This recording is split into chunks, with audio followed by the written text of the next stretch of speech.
Hey guys, another impressions video. I know another one already, but this game is really short, and the Shin Megami Tensei, I did beat that like a few days before I posted that video. The game that we're going to talk about this time, Wolfenstein: The New Order. A first-person shooter, not something I usually play. First-person shooters now. It's a genre I used to love. In fact, I'd say it used to be my favorite genre. Like in the Xbox, PS2 and GameCube generation. That's what I mostly played. I played most types of games, but I played a lot of first person shooters and I enjoyed a lot of them. And then something happened. I don't know, with this new generation, I just kind of lost interest in them. There were a few I enjoyed, but a lot of these first person shooters I've played are just don't do much for me. And I just haven't felt that excitement for one in a long time. And this game got it quite a bit of hype within the AGP community and from impressions at PAX East. And Wolfenstein as a series, I actually have a soft spot for. Spear of Destiny, the sequel to Wolfenstein, the original Wolfenstein 3D, is the first person shooter I ever played. So there's a lot of nostalgia there. Return to Castle Wolfenstein was a fantastic shooter. I don't think it's held up too well, but it was really great back in the day. I didn't play the 2009 one. It looked I don't know, looked really generic to me. But I don't know, this one I figured, you know what, let's try another first person shooter. I need something to cleanse the palate. And what got me more interested in this game is because it was developed by Machine Games, which they're formed like a lot of Starbreeze, ex-Starbreeze guys joined to form that company. And Starbreeze has made two of my favorite first-person shooters ever. And those are The Darkness and The Chronicles of Riddick. And a lot of the same guys that worked on those two games worked on this. And you can really tell in certain spots. So yeah, I overall this game I enjoyed it. I thought it was a very solid first person shooter. I have some complaints with it, and it hasn't really completely rejuvenated my interest in first person shooters. I mean, unless another one comes around that looks amazing to me. Like to me, like Half-Life 2 hasn't been bested for me. I've yet to play a first person shooter that beats Half-Life 2. Like that game I've just loved and still love to this day. But this is a good one. I played it on PC. That's why I'm not going to be holding up a copy. I'll have some gameplay footage, but don't worry about that. It's not going to spoil anything. The story of this game. That's where this game is kind of interesting to me. You're BJ Blazkowicz once again, as you are in all the Wolfenstein games. It starts in I want to say it's 1942 maybe. During World War II, and I don't really want to say too much of the story because there's a lot of actually surprising developments. In fact, there's a major choice you make early in the game that kind of changes things in the storyline. So there's actually some replay value there, and I kind of want to go and play through again because I'm curious to see just exactly what it changes. There's two kind of timelines, but it starts off in 1942, but I don't want to spoil it. But eventually, you'll find yourself in 1960. It doesn't stay in 1942. The main gist of the story is that you're a part of a resistance group to fight against the Nazis because in this alternate timeline they won World War II and they've kind of taken over the world. So you're a part of a small group of resistance fighters, and you're trying to get rid of all the Nazis. It's a lot more complex and deep than that though. That sounds very tired and just not very good, but I think a lot of people will be surprised by the storyline here. Although it's more in the set piece moments and where the storyline takes you, and some of the more character driven moments. The characters in this game I thought were really well done. They could have just made BJ this really like what he is in all the other games where he just doesn't talk much. He's a mean killing machine that just destroys everything and just has no personality. In this game, they try to actually give him a personality, and I think it works. He's even got a romantic interest in this game, which I thought was kind of interesting. There's a lot of interesting side characters too. They're not as developed as much as I would like. For instance, in between each mission, you kind of go to your kind of sort of like a hub where you kind of talk to characters, and there's some neat things there, and where you can get to know the characters a little better. There's different things you can find around the environments that add to the world of this game. There's a lot of cool world building type things with the collectibles that you find.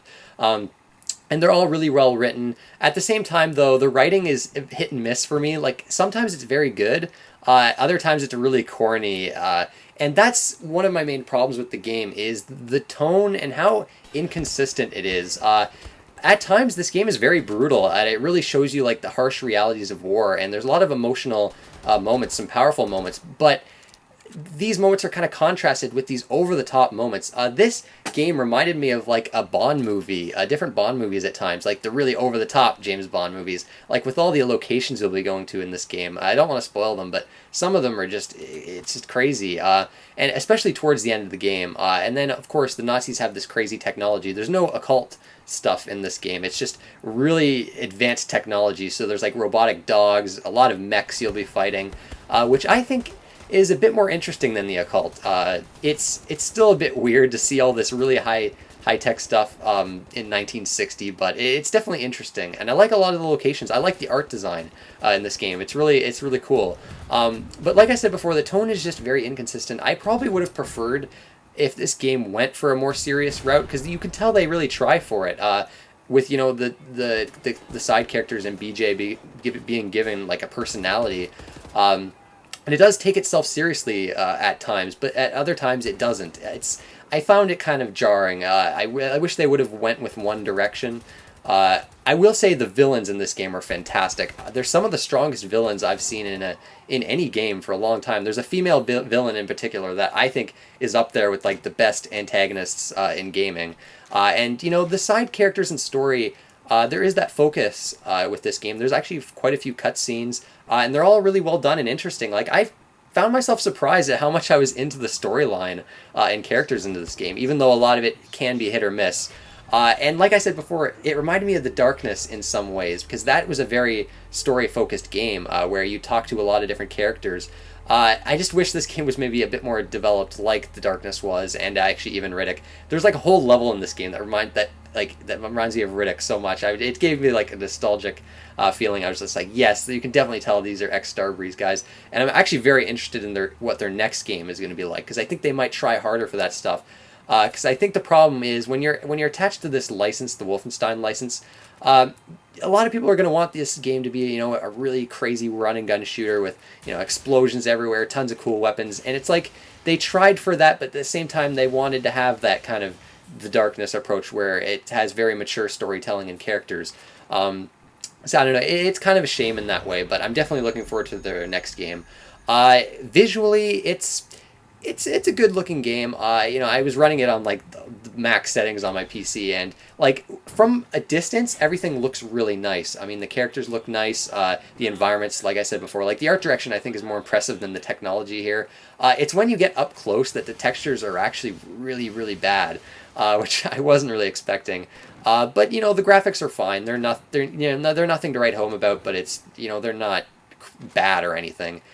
Sound design, the sound effects are great. The music, I can't even really remember it. There's one song in the ending credits that I think a lot of people might like. I hated it. I thought it didn't fit with the end of the game at all.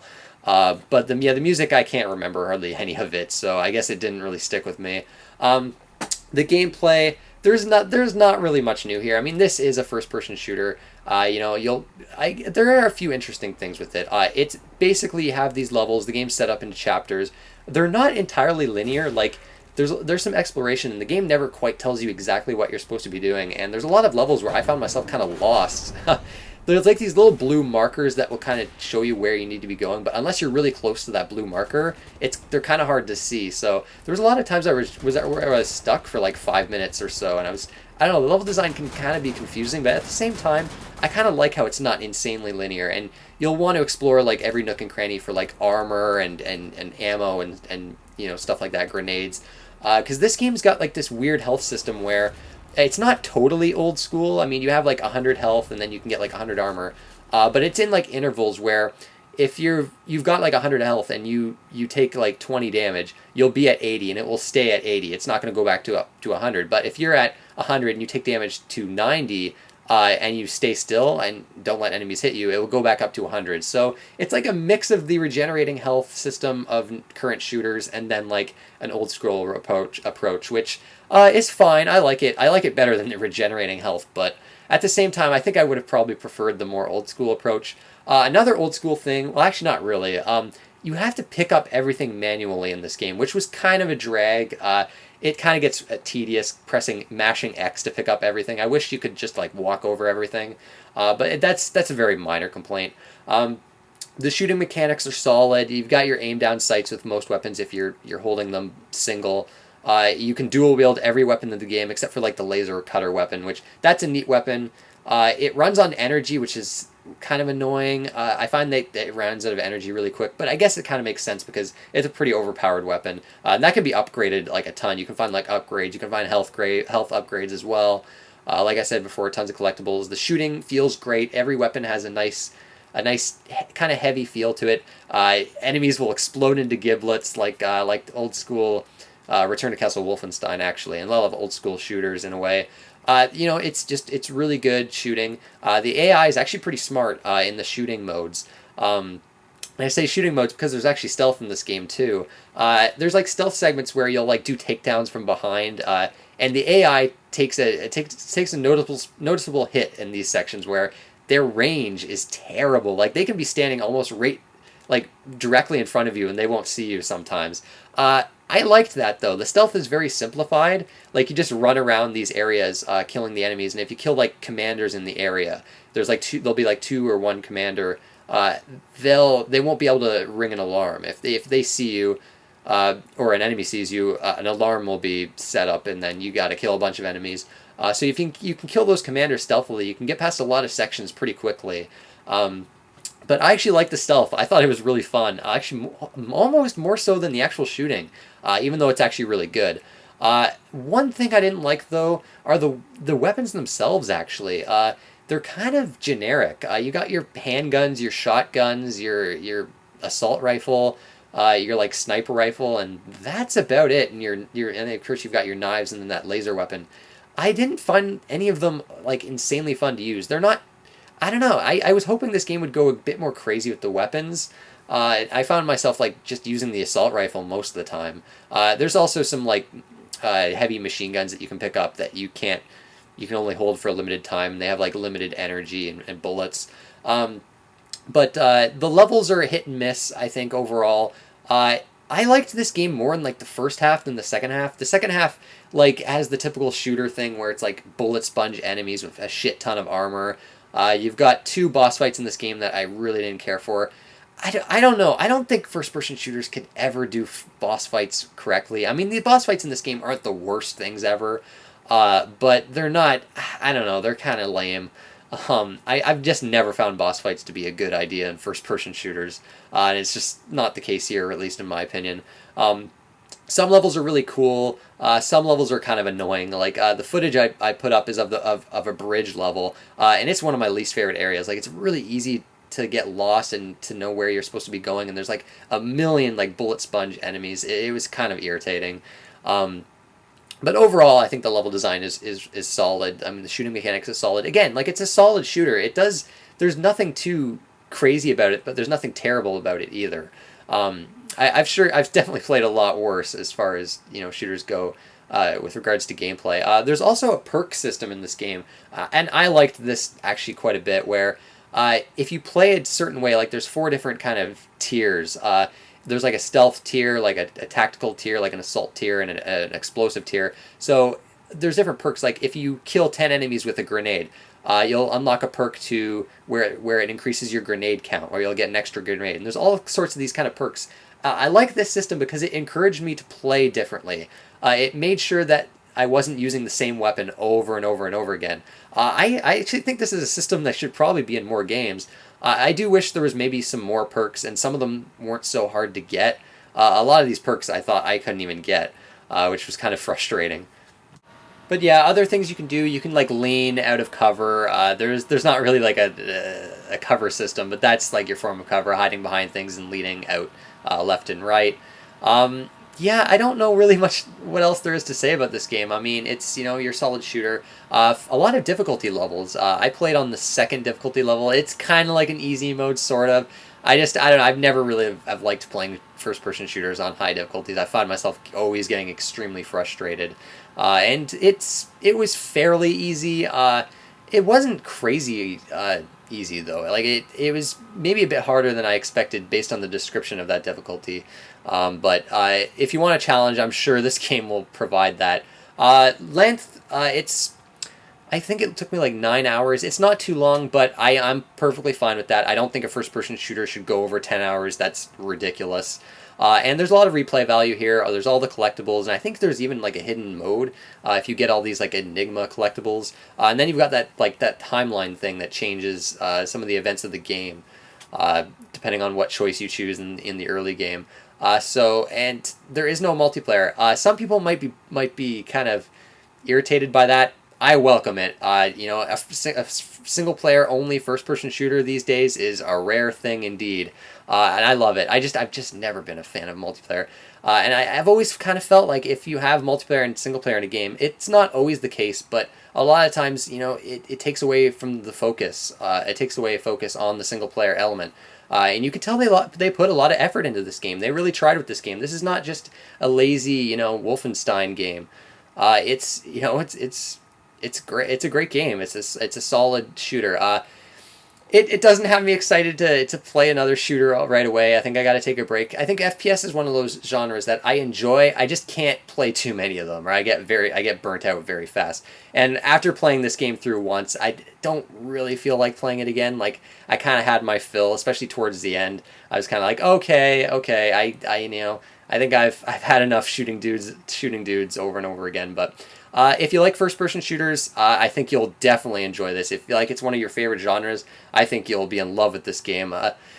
Some people might not like the story focus this game has. I appreciated it for sure, but it's nice that this game, what it does well, or what it sets out to do, it does quite well. So I'm definitely glad I played this. Will it make my game of the year? Who knows? I think I enjoyed it enough for it to at least make the bottom 5. But we'll have to wait and see what else comes out this year. But anyways, that's it, guys. I want to thank you for watching, and I'll see you next time.